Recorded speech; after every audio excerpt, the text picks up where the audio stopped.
За манай улс 2050 оноос эхлээд зүүн хойд Азийн орнуудад эрчим хүчээ нийлүүлнэ гэдэг ийм том амбицтай. За энэ амбицийг биелүүлэхийн тулд буюу холын зорилгыг биелүүлэхийн тулд ойрын зорилттой биелүүлэх ёстой. Наад захын мангана гэсэн үг. Төрөөс эрчим хүчний талаар баримтлах бодлогын баримтчиг гэж байдаг. За энэ бол одоо энэ эрчим хүчний салбарын гол цөм баримтчиг. Энэ дээр юу гэж заасан бэ гэхээр хэрэглэгчдийг тасралтгүй найдвартай эрчим хүчний хөвсөөр хангана гэдэг. Энэ бол манай тэргүүлэх зорилго гэсэн үг. Энийг одоо чадахгүй байгаа. За энийг чадахын төлөө засгийн газраас үе шаттайгаар энэ сэргээгдэх эрчим хүчний төслүүдийг дэмжинэ гэж байна. За хамгийн эхлээд нарны станцуудыг аймагуд 5 аймагт байгуулна гэдэг ийм шийдвэр гаргацсан байна. За энэ өөрөө энэ эрчим хүчний салбарт ямар нөлөө үзүүлэх вэ? Монголд одоо сэргээгдэх эрчим хүчний төслүүд ер нь үр ашигын хувьд ямар юм бэ гэдэг. Яг энэ сэдвээр бид энэ удаагийн тусгай сурвалжлагаа бэлтгэснээр одоо үргэлж.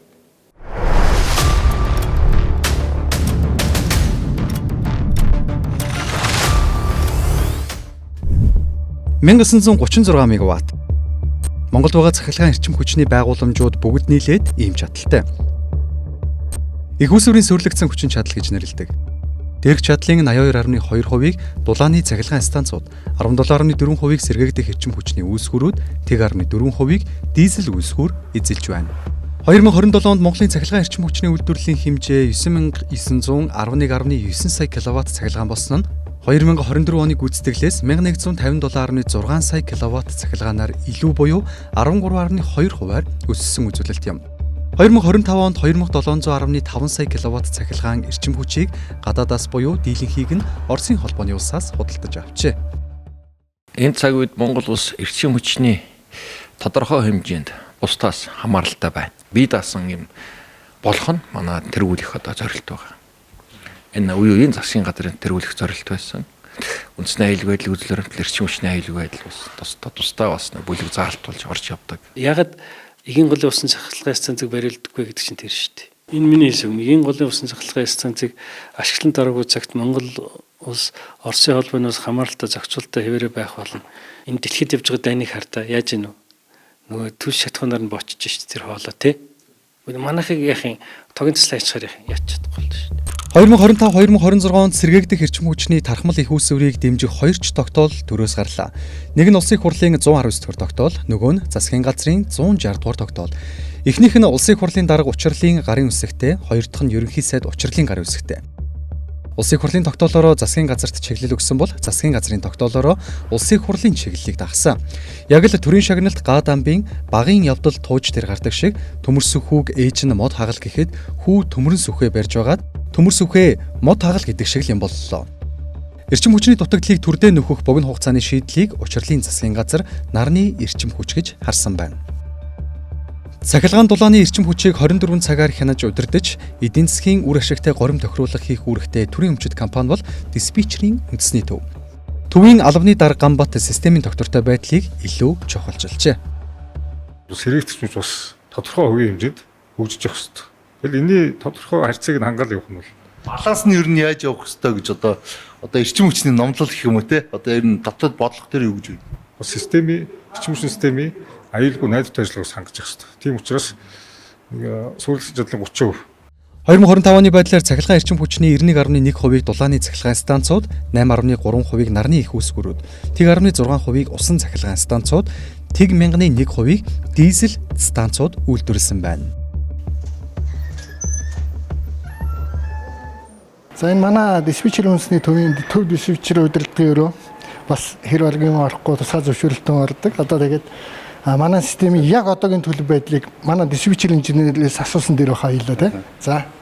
Диспетчер байна. За одоо манай төвийн бүсийн эрчим хүчний системийн нийт хэрэглээ 1142 мегаватт. Үүнээс импортоор 180 мегаваттыг авч байна. За дулааны цахилгаан станцууд 750 мегаваттыг үйлдвэрлээд, салхины станцууд 62 мегаватт, нарны станцууд 55 мегаваттыг үйлдвэрлээд, шогны батарей хоригдлын станцаас 70 мегаваттаар нийлүүлээд ингээд яг гормоо барьж байна. Бид нар бол өвлийн ачаалтаа бол 10 сарын 15-наас ордог. Яг жинхэнэ их ачаал нь бол өвлийн ачаал нь 12 сарын 10-аас 1 сарын 20 хүртэх хугацаанд л ерөөхдөө бол гол ачаал байдаг. Түр ширчим хүчний хараат байдлыг бууруулах тухай засгийн газрын 160 дугаар тогтоолоор харвал 5 аймгийн нутагт энэ оны 12 дугаар сарын 1-нд батарей хуримтлууртай нарны цахилгаан станцууд ашиглалтанд орох ёстой. Үүнд Булган аймгийн Орхон сум, Говьсөнбөр аймгийн Сүмбэр сум, Дундгов аймгийн Сайн цагаан сум, Өвөрхангай аймгийн Хар хорин сумд тус бүр 50 мегаваттын нарны цахилгаан станц бүхий 30 мегаваттын хүчин чадалтай 100 мегаватт цахилгаан багтаамжтай батарей хуримтлуурын төсөл. Хинтээ аймгийн Хэрлэн сумд 20 мегаваттын нарны цахилгаан станц бүхий 15 мегаваттын хүчин чадалтай 40 мегаватт цахилгаан багтаамжтай батарей хуримтлуурын төслийг хувийн хөвшлийн хөрөнгө оруулалтаар хэрэгжүүлэн сонгон шалгаруулалтыг зохион байгуулах ёстой. Ингэснээр дээрх 5 аймагт 220 мегаватт хүчин чадалтай нарны цахилгаан станц бүхий 135 мегаватт хүчин чадалтай 440 мегаватт цахилгаан багтаамжтай батарей хуримтлуурын станц ажиллаж эхлэх юм. Улс төрийн жаахан дэмжлэг үзүүлээд бодлогын хувьд ингээд зоригтой манлаад төгөлөөр энэ бол та бүхэн харж байгаа тогтоол гарснаас хойш 10 хоногийн дотор сонгон шалгаруулалтанд зарлчлаа шүү дээ. Одоо биднэрт үлдэж байгаа ажлууд юу вэ гэхээр энийг яаж ил тод шудраг явуулах вэ? Үнэхээр одоо би чадна биш тийм ээ. Үнэхээр эдийн хэрийн дайны төслийг хэрэгжүүлж чадсан компаниудад зөв олжих уу? Санхүүжилтээ цааш нь яаж одоо нэг ихтгэлтэйхэн босгоод 12 сарын 1-ээс өмнө бид нарыг гал алтчихгүй хүн шиг оруулах одоо тим компаниудыг олж энэ ажлаа даалгаж өгөх вэ гэдэг л асуудал үүсэж байна.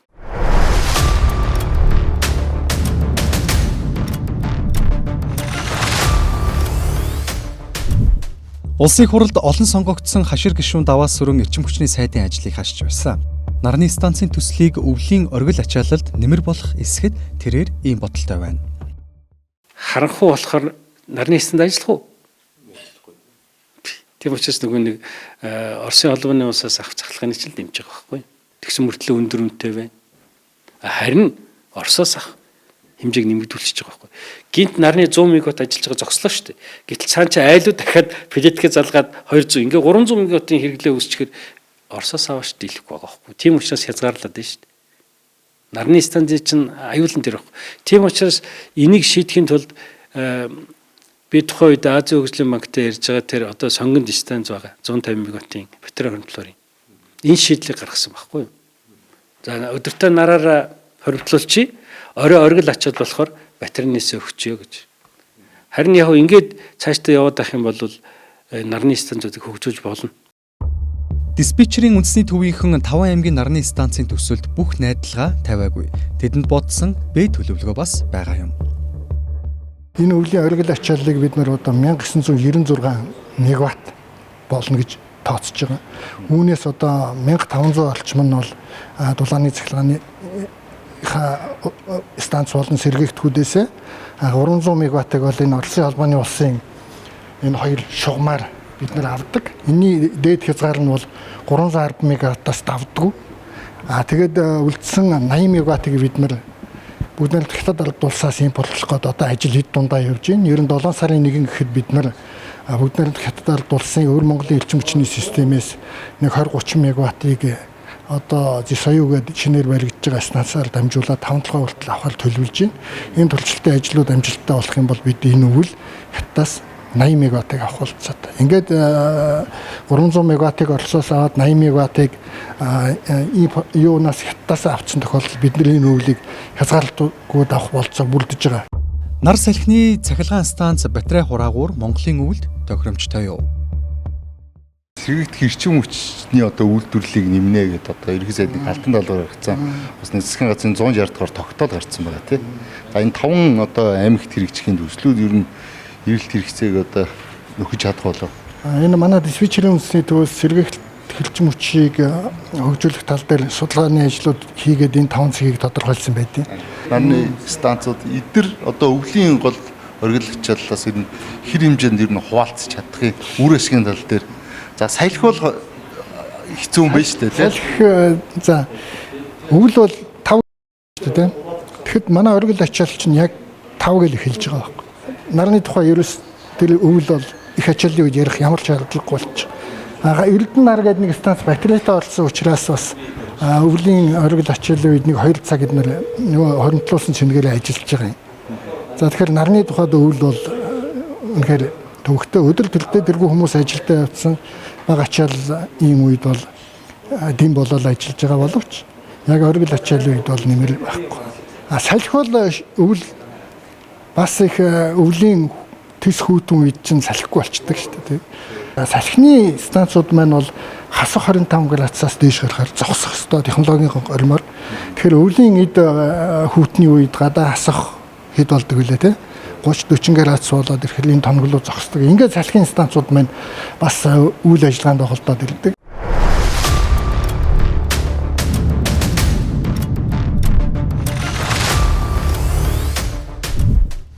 Манай улс сэргээгдэх эрчим хүчний 2600 гигаватт нөөцтэй гэж яригддаг. Засгийн газраас өнгөрсөн хугацаанд нар салхи усан цахилгаан станц болон батарей станцын төслүүдэд дэмжлэг үзүүлж байсан. Энэ хүрээнд дараах хувийн болон төрийн өмчийн станцууд ашиглалтанд орж эрчим хүчний салбарт хувь нэмрээ оруулж байна. Нарны цахилгаан станц, Тэнэн гэрэл Construction компани 15 мегаватт, Solar Power International компани 10 мегаватт, Everyday Firm 12.7 мегаватт, Нарантек компани 16.6 мегаватт, EAC Solar Energy компани 10.1 мегаватт, Desert Solar Power One компани 30 мегаватт, Solar Power Mongolia компани 30 мегаватт, Баруун бүсийн цахилгаан түгээх станц төрийн өмчт хувьцаат компани 13 мегаватт, Тайшир ногоон орчим төрийн өмчт хувьцаат компани Сэрвэн нарны цахилгаан станц 11.5 мегаватт, Тайшир ногоон орчим хүч төрийн өмчт хувьцаат компани Борх нарны цахилгаан станц 5.5 мегаватт, Тайшир ногоон орчим хүч төрийн өмчт хувьцаат компани Дэлгэрэх нарны цахилгаан станц 12.9 мегаватт. Салхин цахилгаан станц. Clean Energy компани 1620 кВт-ыг үржих нь 31 ширхэг. Clean Energy Аз компани 2000 кВт-ыг үржих нь 25 ширхэг. Сайншанд салхин парк компани 2200 кВт-ыг үржих нь 25 ширхэг. Эрчим хүч хуримтлуурын байгууламж. Цахилгаан дамжуулах сүлжээ төрийн өмчт хувьцаат компани 200 мегаватт. Тайшир ногоон орчим төрийн өмчт хувьцаат компани Цэнгэг 1.6 мегаватт. Улаанбаатар Energy компани 200 мегаватт, Томнар Energy компани 42 мегаватт. Усан цахилгаан станц, Тайшир усан цахилгаан станц, Гуйлын усан цахилгаан станц, Дөргөн усан цахилгаан станц, Богдын гол усан цахилгаан станц, Тосон Сэнгэл усан цахилгаан станц, Галуутай усан цахилгаан станц, Хөнгүй усан цахилгаан станц ажиллаж байна. Нэмэлтээр Эрдэнэ бүрэнгийн усан цахилгаан станцын төсөл хэвийн үргэлжилж байна. Сэргээгдэх эрчим хүчний эдгээр их үүсвэр Монгол улсын эрчим хүчний нийт чадлын 17.4%-ийг л үйлдвэрлэх боломжтой. Цаашид манай улс сэргээгдэх эрчим хүчний их үүсвэрийг хэр хэмжээнд нэмэхийг бид эрчим хүчний яамны төрийн нарийн бичгийн дарга ерөн үлзийгөөс тодрууллаа. Сэргээгдэх эрчим хүч одоо тэг хэр хэмжээнд одоо баланстай тий байх ёстой гэж үдэн үзтий. Уламжлалтаасаа тий. Энэ ер нь бол тухайн орны онцлогоос их шалтгаалдаг гэсэн үг. Манай орны онцлогод хамгийн гол нь манай хүүтэн цаг уур амьсгалтай юм болсон байгаа байхгүй. Тэгэхээр дулаан хангамж нь их найдвартай байдлыг шаарддаг. Эрчим хүчний системээ доголдуулж болохгүй. Тийм болохоор бас нэлээд балансыг харгалзах шаардлагатай. Тухайлбал бид нар 2015 онд төрөөс эрчим хүчний талаар баримтлах бодлого гарч байгаад 20 онд нэг 20% хүргэе. 30 онд 30% хүргэе. Сэргээгдэх эрчим хүчний суйрлагдсан хүчин чадлах оролцоог ийм болгоё гэж төлөвлөж исэн. Тэр нэг өөрсдийнхээ системийнхаа боломж анализ дээр тулгуурлаж шít. Одоо бол нэг 18-19 орчим хувьтай бол байгаа. Гэхдээ энийг 30 онд бол 30% хүргэе гэдээ бол төлөвлөж байна. За сэргээгдэх эрчим хүчээр хамгийн нийтлэг ойлголтоор бол бид нар нар салхины эрчим хүчийг төсөөлж байгаа шít. Тэгэхээр нар салхи гэдэг бол байгалийн үзэгдлээс хамааралтай. Энийг бол бид нар бүгдээрээ мэднэ. Монгол улс одоо салхигүй тогтун өдрүүд болдог. Эсвэл одоо үүлдээ бүрхэг өдрүүд болдог. Энэ үед одоо тэр сэргээгдэх эрчим хүчээр шийдэж исэн цахилгаан эрчим хүчээ юугаар нөхөж шийдэх юм бэ гэдэг юм нь бэлэн байх хэрэгтэй болж штэ тий. Ер нь дэлхийн бүх улсын орнуудад адилхан. Сэргээгдэх эрчим хүч бол яг үндсэн шийдлэхээс туслах үүрэг оройлтой ингэ яваад байгаа. Тий. За бүр усан цахилгаан станц, олон том усан цахилгаан станцтай хийтэй, өөрсдийн дотоодын хийтэй ийм улс орнууд бол сэргээгдэх эрчим хүчний үйлдвэрлэлээ нэлээд бараг 90%, 100% хүртэл нэмэгдүүлж бол чадчихээн. Оролцоог нь хангаж чадчихээн. Жишээ нь Скандинавын хойгийн орнууд тухайн өдөр бид нар бараг 100% улс орныхоо цахилгаан хангамжийг нар салхиар шийдчлээ эдэр гэж хаяа зарладаг. Тухайн өдрийн үйлдвэрлэлийг биш үү тий. За тэгээд тэр улсууд чинь бас нэг салхихгүй наргүй өдөр болно доо. Тэр үеэр нөгөө усын станц, нөгөө хий станц ажилуулад нөхөө явцдаг. Манайх яг энэ нөхөх боломжтой их үүсрүүд маань юу авах вэ гэдгээ давхар тооцож сэргээгдэх эрчим хүчнийхөө хувь оролцоог нэмэгдүүлэх. Энийг бол одоо нөгөө баланстай доктортой ажиллагаа гэсэн агуулгуудаар бол ойлгож болно. Яг та одоо 100% сэргээгдэх эрчим хүч рүү одоо шилжээд ямар ч утаагүй одоо тийм ус болчих л та. Зүгээр онлын хувьд бол төсөөлж болох боловч эдийн засгийн хувьд бол одоохондоо бол цаг хугацаанд болоогүй оновчгүй шийдэл. Хэд өртөг өндөртэй ийм төлөвлөлт гарч ирнэ. Цаг хугацаанд болоогүй нэ гэсэн үг.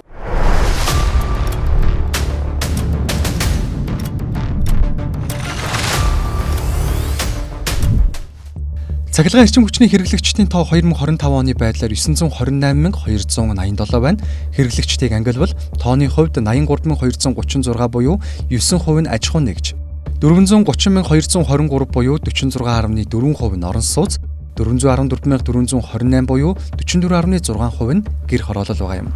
Өнгөрсөн жил станцууд 8671.5 сая кВт цахилгаан эрчим хүч хэрэглэгчдэд худалджээ. Үүний 975.2 кВт цахилгааныг буюу 11.2%-ийг орон сууц, 6010.3 кВт цахилгаан буюу 69.3%-ийг аж ахуй нэгж байгууллагууд, 1685.9 кВт цахилгаан буюу 19.4%-ийг гэр хороололд борлуулжээ. Цахилгаан эрчим хүчний төлбөрийг өнгөрсөн хугацаанд үе шаттай нэмсэн хэдий ч энэ мөнгөөр станцууд технологийн шинжилэл засвараа бүрэн дүүрэн хийж чаддаггүй. Цахилгаанаас гадна их дулааны мөнгийг үе шаттай нэмэх шаардлагатай гэдэг боловч иргэд тарифын нэмэгдлийг эсэргүүцдэг юм. Харин бидний алдаа бол эрчим хүчний үнийг хэтэрхий доогуур түвшинд барьж байгаа нь өөрөө одоо энэ цахилгаан хязгаарладаг, тун төхөөрөмж хуучирдаг, хизээч хязгааргүй осол болж болох утсаар ийм аюултай орчин нөхцөлийг бүрдүүлсэн байгаа. Нүүрс уурхай хатуу үнөрээд, нүүрс тээвэр хатуу үнөрээд. За тэгээ цахилгаан стац эрчим хүч үйлдвэрлэл дээр хатуу үнөрээд, түгээх дамжуулах дээр хатуу үнөрээд, иргэн аж ахуйн нэгж дээр хатуу үнөрээд хэд зохицуулт хүн дээр яваад байсан нь өөрөө салбар өөрөөгөө хөгжүүлэх хөрөнгө оруулалт хийх гэдэг жоохон учир дутагдaltaй болоод энэ улс орны хөгжлийн хандлагыг хөгжлийн хурдыг гүйцэтгэх сая үндсэндээ ингээд дээд хүчин чадалтай туллаа шүү дээ.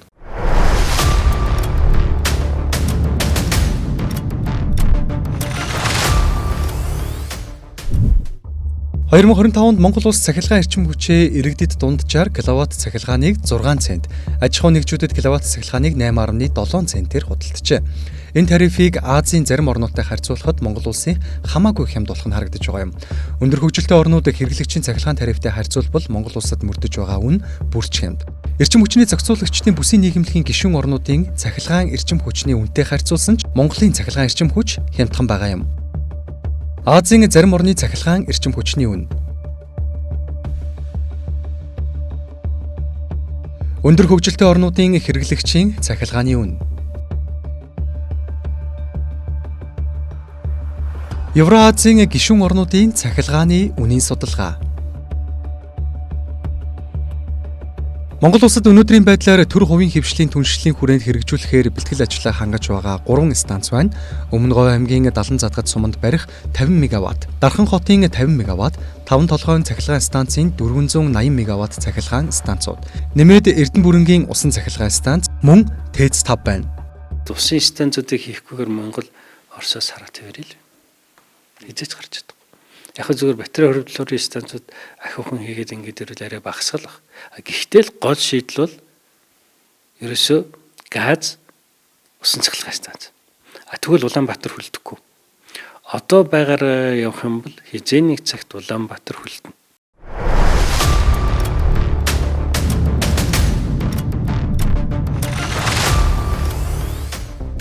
Цахилгаан тасрахад бид нар бол гэрэл унтарсныг л мэдж байна. Тэгтэл цаана олон үйлдвэрлэл зогсож идэг. Олон аж ахуйн нэгжийн үйл ажиллагаа саатж идэг. За зарим хүний амьдрал бол оронгороо эргэж байгаа шүү дээ. Тэгэхээр бид нар бол эрчим хүчний салбарт нар салхины эрчим хүчийг шүтэж болно. Яагаад гэвэл энэ бол ирээдүйн мөн. Тэгвэл одоогийн нөхцөлд одоо нийт үйлдвэрлэлийн эрчим хүч үйлдвэрлэлийн 50, 60, 70% хүрэх нь өөрөө Монголд эрсдэлтэй байдаг. Нар салхигүй өдөр бид нар яах вүлээ гэдгээ байн годож явах хэрэгтэй. Тэгэхээр нөөцөнд уламжлалын хөөс рүү дулаан цахилгааны станцуудаа технологийн сайжруулах замаар сайжруулж явах хэрэгтэй. Дээрээс нь нүүрсний бусад их үүсвэрээс хамаарлаа тэр станцуудаа барьж явах хэрэгтэй. Сэргээгдэх эрчим хүчний салбарт бид нар усан цахилгаан станцуудаа сайжруулж явах хэрэгтэй. Шинээр барьж явах хэрэгтэй. Тэгэхээр энэ гол юм бол энэ баланс. Нэг хэсгээс нь их хамааралтай байж болохгүй, байнгын үйл ажиллагаатай тогтвортой юм их үзрүүдийг л барьж явах хэрэгтэй. Тусгай сурвалжлага нэвтрүүлэг энэ төрөд өндөрлөж байна.